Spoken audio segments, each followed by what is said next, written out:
Bonjour et bienvenue, voici notre tour d'horizon économique, géopolitique et boursier. Nous sommes le vendredi 18 mai et pour comprendre comment tourne la planète finance, c'est sur la bourse au quotidien et nulle part ailleurs.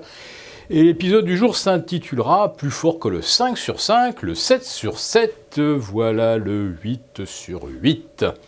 Alors, on commence par quoi? Allez, tiens. Le 8e record historique consécutif du CAC 40 Global Return, un peu plus de 14 540 désormais. Alors oui, ça avait ouvert en baisse, mais enfin, comme lundi, mardi, mercredi, eh bien les pertes initiales ont été rapidement effacées et la vapeur s'est inversée à la hausse une nouvelle fois. En fait, c'est la 29e fois depuis le 28 mars dernier que le CAC 40 va probablement terminer la séance dans le vert. Alors, un ratio de 29 séances de hausse sur 36, ne cherchez pas, ça n'existe pas, ça n'a jamais existé. Enfin si, ça existe désormais. Les précédents épisodes de 8 semaines de hausse remontaient à 2015-2013, mais sans jamais que la hausse cumulée atteigne, comme on vient de l'observer, plus 12% depuis le 28 mars dernier. Voilà, donc 8 records consécutifs, 8 semaines de hausse consécutive et les médias qui s'extasient puisque hier ça a pratiquement fait la une du 20h. Oui, le CAC 40 est au plus haut depuis 2008. Hein? Ah oui, bien sûr, le PX1, le CAC 40 à 5610, 5620. Le CAC 40 hors dividende, celui qui ne signifie rien aux yeux de l'AMF et de tous les organismes qui certifient les performances annoncées par les gérants de fonds.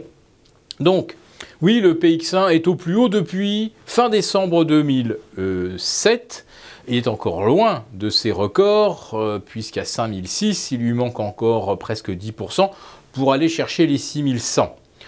Le CAC 40 Global Return, le seul qui nous intéresse, lui est maintenant 38% au-delà de ses sommets de juin 2007. Sommet inscrit à 10 700, ça c'était vraiment pour le plus haut des plus hauts en séance. 10 630 pour la clôture, donc à 14 540, on est donc maintenant 38% au-delà des sommets de 2007. Donc oui, vraiment, le CAC 40, il n'est pas cher du tout. Et ce qui est merveilleux d'ailleurs, c'est que plus le CAC 40 enchaîne les hausses et les records, plus vous trouvez de beaux esprits pour vous expliquer que le marché est de moins en moins cher. Plus il monte, moins il y a d'acheteurs et moins il est cher. Bah oui, c'est d'une logique absolument imparable.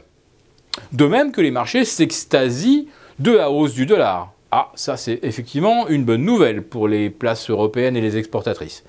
Mais qui s'étonne que le dollar et le pétrole grimpent de concert depuis plus d'un mois, même 6 semaines? Historiquement, sur plus de 100 ans, vous l'observerez, quand le dollar monte, le pétrole baisse et réciproquement. Là, les deux montent en même temps. Alors, on aura beau jeu de nous expliquer que, avec le Venezuela, qui produit de moins en moins, 30% de moins d'ailleurs par rapport à l'année dernière, avec l'Iran qui va être obligé de se retirer du jeu. Enfin non, l'Iran va vendre à la Chine, qui de ce fait n'achètera plus ni à l'Arabie, ni au Qatar, ni aux autres. Bref, c'est simplement un transfert de masse. Mais bon, c'est encore une explication qui peut tenir la route. Il va manquer effectivement un petit peu de pétrole. Voilà, donc les lois de l'offre et la demande jouent. Mais à ce moment-là, pourquoi ne jouent-elles pas sur l'argent, où le déficit de production est beaucoup plus important que celui que l'on observe sur le pétrole. D'ailleurs, il n'y a pas de déficit. C'est juste qu'on arrive à un équilibre entre les quantités offertes et les quantités demandées. Sur l'argent, il y a un vrai déficit. Mais l'argent, lui, retombe sous les $16.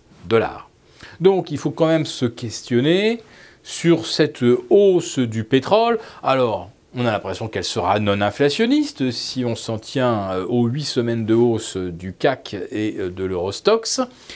Et quant à la progression du dollar, personne ne s'interroge sur le fait que les taux quand même sont de plus en plus chers aux États-Unis et que le 3 mois, par exemple, offre une meilleure rémunération sans risque que le rendement des actions du S&P 500, qui bien sûr ne sont pas chères. D'ailleurs, plus elles montent, moins elles sont chères. Allez, on va terminer quand même sur un petit record absolu côté US.